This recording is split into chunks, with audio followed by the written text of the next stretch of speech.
Olá, sejam bem-vindos. Meu nome é Juliana Sanches e eu sou mestranda da professora Larissa Gabardo.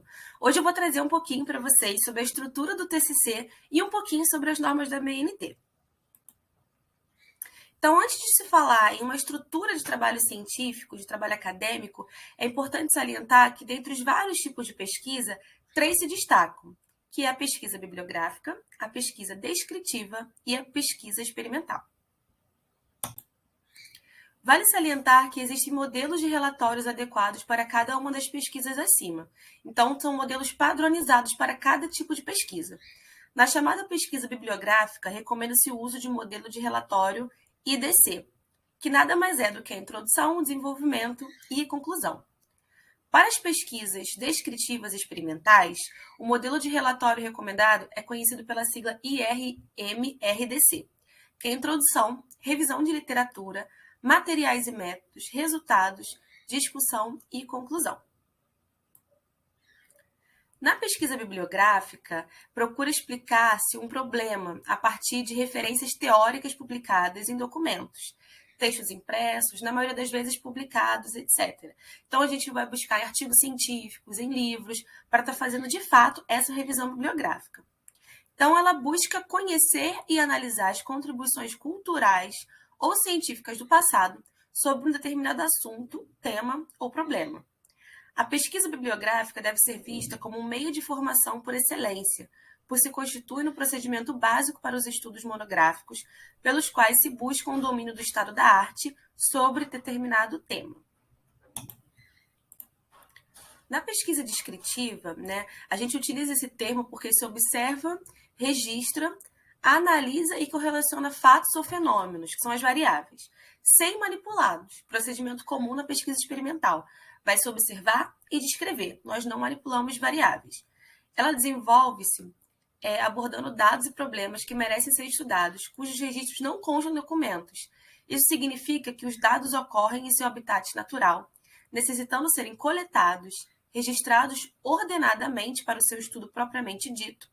E nesse tipo de pesquisa, o que se procura é explicar e interpretar os fenômenos que ocorrem numa determinada realidade. Ainda sobre a pesquisa descritiva, ela pode assumir diversas formas, tais como estudos descritivos, pesquisa de opinião, pesquisa de motivação, estudo de caso, pesquisa documental e etc. Trabalha sobre dados ou fatos colhidos da própria realidade presencial. Ressalta-se que este é um procedimento comum nas ciências humanas e sociais. É um tipo de pesquisa que privilegia a coleta de dados. E, por fim, a pesquisa experimental é um tipo de pesquisa que utiliza procedimentos específicos da ciência propriamente.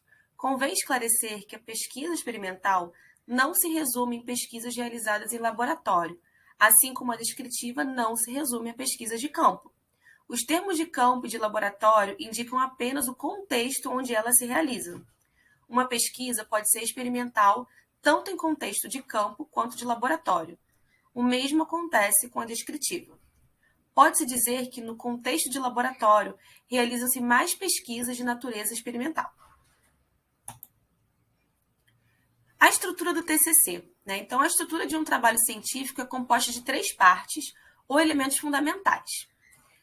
São elementos pré-textuais, os elementos textuais e os pós-textuais.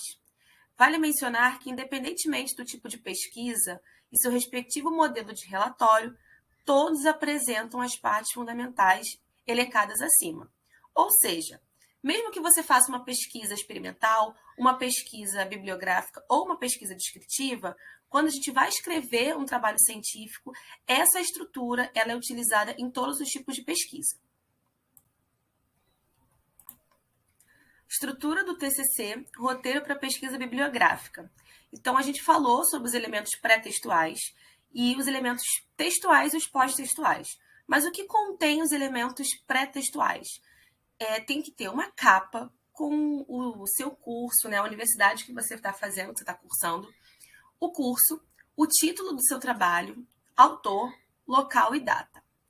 Folha de rosto, também tem que vir a universidade, o autor, título, finalidade da pesquisa, local e data. folha de aprovação com os nomes dos professores que formam a banca examinadora, ficha catalográfica, dedicatória, que é opcional, você pode fazer agradecimentos, né? Dedicatória e agradecimentos são opcionais, vem nessa ordem. Epígrafe é opcional. Lista de ilustrações, lista de tabela, lista de abreviaturas e siglas, lista de anexos, todos esses são opcionais. Resumo em língua portuguesa com 3 palavras-chave e o sumário. Nos elementos textuais da pesquisa bibliográfica, tem que conter a introdução da sua pesquisa, desenvolvimento, distribuídos entre os capítulos que constituem a monografia, no caso, o artigo científico, né? E conclusão. Os elementos pós-textuais têm as referências bibliográficas, os anexos, que é opcional, apêndices opcionais, índice e glossário. A estrutura do TCC, roteiro para pesquisa descritiva ou experimental. Os elementos pré-textuais contam com capa, folha de rosto, folha de aprovação, ficha catalográfica, todos esses são elementos obrigatórios. Dedicatória, agradecimentos, epígrafe, lista de ilustrações, lista de tabelas, lista de abreviaturas e lista de anexos, opcional. Resumo em língua portuguesa com 3 palavras-chave, obrigatório e o sumário. Nos elementos textuais, podemos contar com a introdução, revisão de literatura ou bibliográfica, materiais e métodos, resultados, discussão e conclusão. Nos elementos pós-textuais, contém referência bibliográfica, anexos opcional, apêndice também opcional, índice e glossário opcionais. E então, quando a gente escreve o nosso artigo, nós temos que formatar dentro das normas da BNT para que todas as pessoas que forem ler o nosso trabalho, né, o nosso artigo, e forem depois replicar, elas sigam essas mesmas orientações, né? São normas da BNT. Então, o TCC deve ser apresentado de acordo com as seguintes orientações. Em papel no formato A4, digitados na cor preta, exceto ilustrações.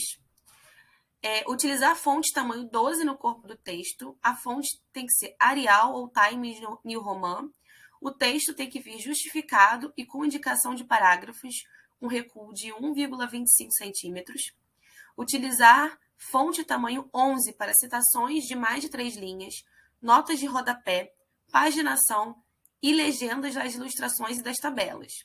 Espaçamento entre títulos de seção e texto tem que ser de 1,5. Então, isso tem que vir na posição vertical da folha. A margem, tanto esquerda quanto superior, tem que ter 3 centímetros. A margem direita e a margem inferior, 2 centímetros. O espaçamento entre o texto tem que ser de 1,5, né? O espaçamento entre as linhas. E quando você for utilizar citações de mais de 3 linhas, a fonte tem que ser de tamanho 11 e o espaçamento é simples. As notas explicativas, a fonte é 10, as notas de rodapé também, fonte 10, e sem espaçamento. O espaçamento é simples. Numeração das páginas. No tocante à numeração das páginas, solicita-se que sejam contadas sequencialmente a partir da capa. Entretanto, a numeração somente aparecerá após o sumário, ou seja, na introdução.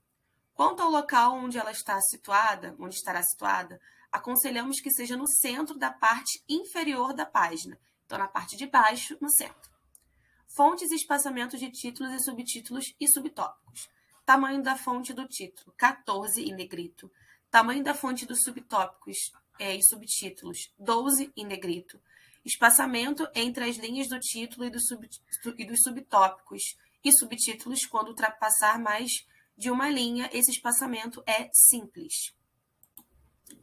Bom, então agora a gente viu, né, a formatação da BNT, que são normas padrões, e você pode olhar, rever, tá sempre consultando, mas com o tempo vai ficando já no automático. Eu espero que tenha sido de muito bom proveito para vocês. Boa sorte nos estudos e parabéns por ter chegado até aqui.